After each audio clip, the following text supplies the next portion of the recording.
حق پرستو صاحب کردار وارث میر تھا، آمروں سے برسرے پیکار وارث میر تھا۔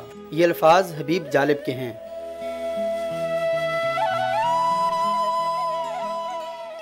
چند نامزد ججوں پر مشتمل فیڈرل شریعت کورٹ کو منتخب پارلیمنٹ اور 73 کے آئین پر فوقیت دلانے کا منصوبہ ہے۔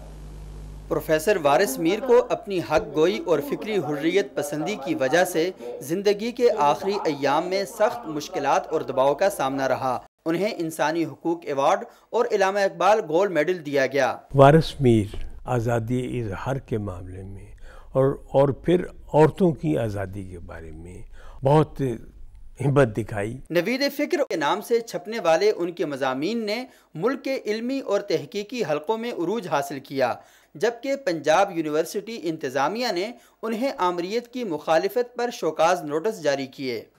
ضیاء الحق کا دور تھا تو اس کے اندر بہت توانا آواز تھی جمہوریت کے لیے۔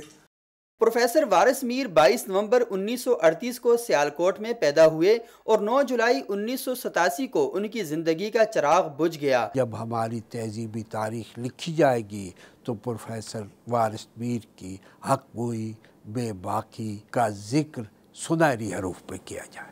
انہوں نے آزادی اظہار کا جو چراغ روشن کیا، اس کی کرنیں آج بھی ایک ایسی روشنی پھیلا رہی ہیں جسے نئی نسل مزید بڑھا کر پاکستان کو جہالت اور مایوسی کے اندھیروں سے نکال سکتی ہے۔ کیمرامین خلیق احمد کے ساتھ سبوق سید، جیو نیوز، اسلام آباد۔